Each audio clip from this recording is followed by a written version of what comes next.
Before we dive in, viewer discretion is advised. This content is for entertainment purposes. What happens when one of Hollywood's most beloved actors walks into what should be a routine interview, only to find himself under attack from a host who seems determined to make headlines at his expense? Today we're diving into the explosive confrontation between Michael J. Fox and Joy Behar that left viewers stunned and ultimately led to Fox being escorted off the View set. This isn't just another celebrity interview gone wrong. This is a masterclass in how media bias and personal agendas can turn a simple conversation into a battlefield. Make sure you subscribe and drop a comment below because this story will leave you questioning everything you thought you knew about daytime television. The green room at the View studio buzzed with the usual pre-show energy. Michael J. Fox sat quietly in his chair, reviewing his talking points for what was supposed to be a straightforward promotional interview for his latest Parkinson's Research Foundation initiative.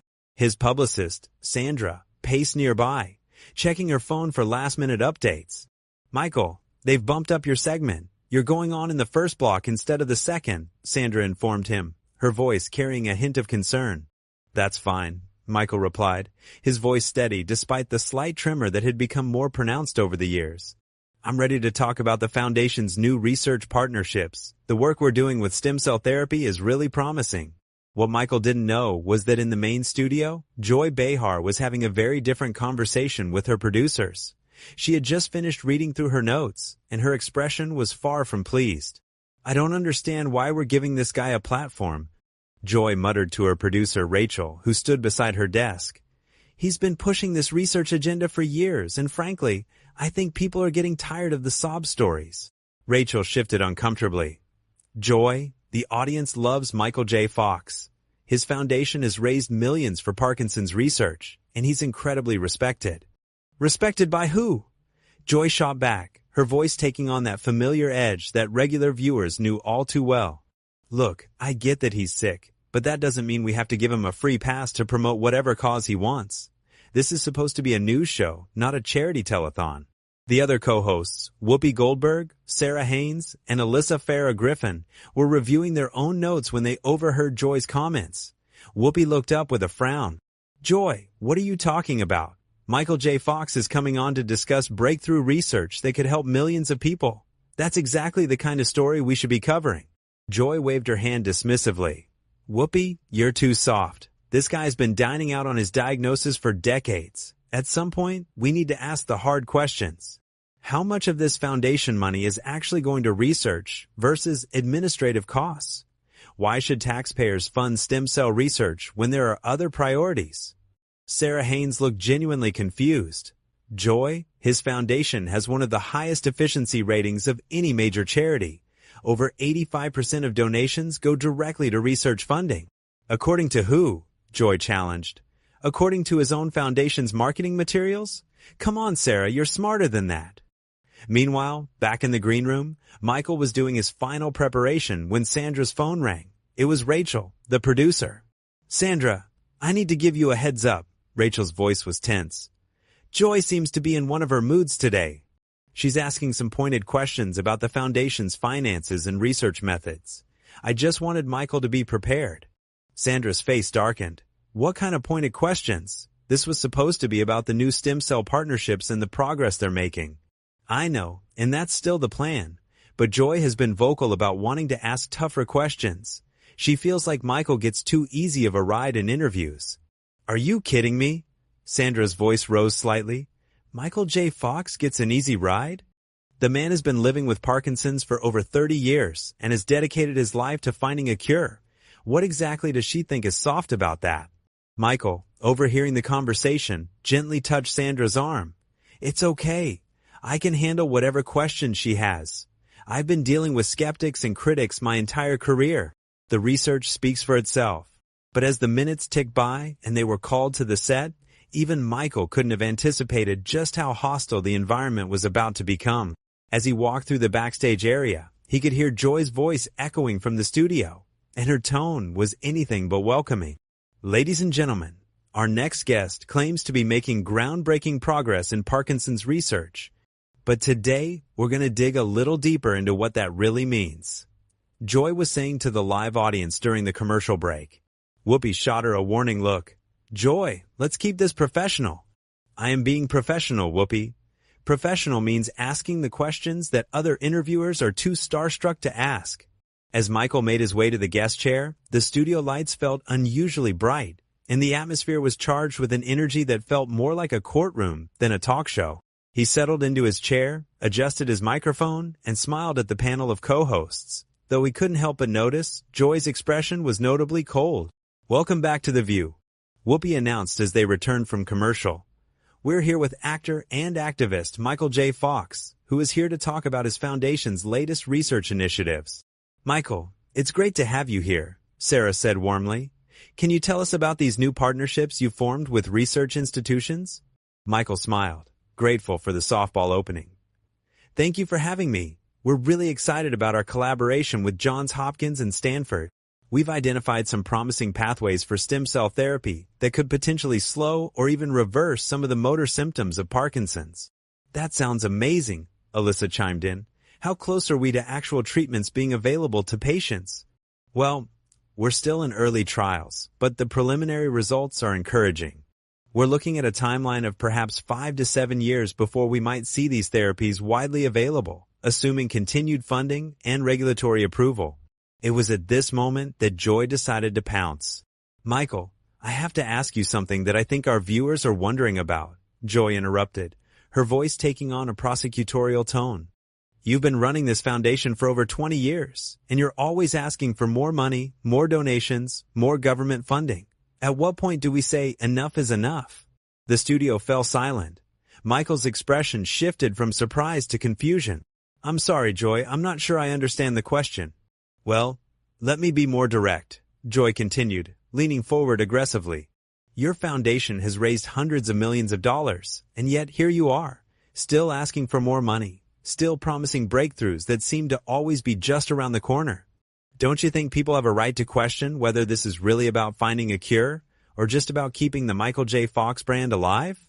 The accusation hung in the air like a toxic cloud. Michael's face went through a series of emotions: shock, hurt, and then a steely determination that viewers rarely saw from the typically gentle actor. The other co-hosts looked mortified, with Whoopi actually gasping audibly. "Joy, what are you doing?"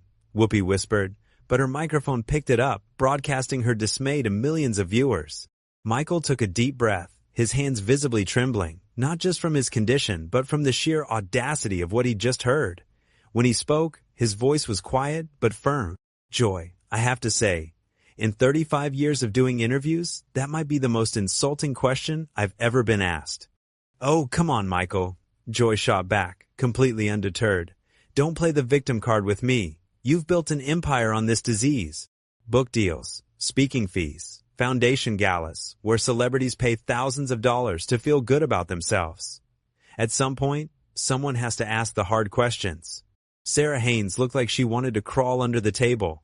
"Joy, I think maybe we should focus on the actual research achievements." "No, Sarah, this is exactly what we should be talking about," Joy continued, her voice getting louder and more aggressive. "I'm tired of everyone treating celebrities like they're saints just because they get sick. Michael, your foundation's tax filings show that you personally receive compensation as a board member. How much money have you made off your own disease?" The studio audience began to murmur uncomfortably. Several people could be heard saying, "This isn't right," and "Leave him alone." But Joy was just getting started. Michael's composure was remarkable, but viewers could see the pain in his eyes. "Joy, I think you've been misinformed about how charitable foundations work. I don't receive any compensation from the Michael J. Fox Foundation. In fact, my wife and I have donated millions of our own money to the research efforts." "According to who?" Joy challenged. "Your own accountants? Your own PR team?" "Michael, you're asking me to just take your word for it, and frankly, I'm not willing to do that anymore." Alyssa Farrah Griffin finally found her voice. "Joy, this is completely inappropriate. Michael J. Fox's foundation is rated as one of the most efficient and transparent charities in the world by multiple independent watchdog organizations. Those watchdog organizations are probably funded by the same pharmaceutical companies that benefit from his research grants." Joy countered, her conspiracy theories becoming more wild by the minute. "Wake up, Alyssa. This is how the game works. You create a disease narrative, you get people emotional, and then you funnel money into research that benefits your corporate partners." Michael's jaw tightened. Joy, are you seriously suggesting that I'm faking my symptoms or that Parkinson's disease isn't real? I'm not saying you're faking anything, Joy replied, though her tone suggested otherwise. I'm saying that you've weaponized your condition to create a financial empire. And now you're here asking hardworking Americans to fund research that might never produce results while you live in a mansion in Connecticut. The audience was getting restless now. Someone in the crowd shouted, "This is disgusting," and others began to boo. Whoopi tried to regain control.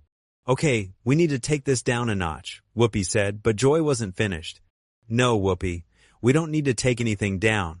We need to ask why this man gets a free pass when other people with chronic illnesses don't get foundation deals and celebrity fundraisers. What makes Michael J. Fox so special?" Michael's response was delivered with a quiet dignity that made Joy's attacks seem even more vicious by comparison. "What makes me special, Joy, is that I had a platform when I was diagnosed, and I chose to use that platform to try to help other people who are suffering from the same condition. I could have retreated from public life, but I didn't, because I believed I had a responsibility to use whatever influence I had to make a difference." "Oh, please," Joy scoffed, "spare me the noble sacrifice speech.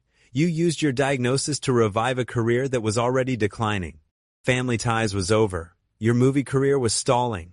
And then suddenly, you had a new angle to stay relevant." The cruelty of the comment was so stark that even Joy's usual supporters in the audience fell silent. Sarah Haynes looked like she was about to cry. "Joy, that's enough," Sarah said firmly. "You're way out of line here." But Michael held up a hand. "No, Sarah, let her finish. I want to hear what other brilliant insights Joy has about my life and my motivations." Joy, apparently unable to recognize sarcasm when it was directed at her, continued her assault. "Fine, you want me to finish? Here's what I think. I think you've convinced yourself that you're some kind of hero, but really, you're just another celebrity who found a way to monetize tragedy. And the worst part is, you've got everyone else convinced too." "You know what the worst part actually is, Joy?" Michael's voice was still controlled, but there was steel in it now. "The worst part is that there are millions of people watching this show right now who have Parkinson's disease or have family members with Parkinson's disease, and you're telling them that the research we're doing to try to help them is somehow fraudulent or self-serving. If the shoe fits," Joy shrugged, seemingly oblivious to the impact of her words. Michael looked directly into the camera. "For anyone watching who has Parkinson's or any other neurological condition, please don't let this woman's cynicism discourage you from supporting legitimate research efforts. There are real scientists doing real work to find real cures, and they need our support." Joy's face reddened. "Don't you dare try to turn this around on me. I'm asking legitimate questions that journalists should have been asking for years." "You're not asking questions, Joy," Michael replied, his voice rising for the first time. "You're making accusations without any factual basis.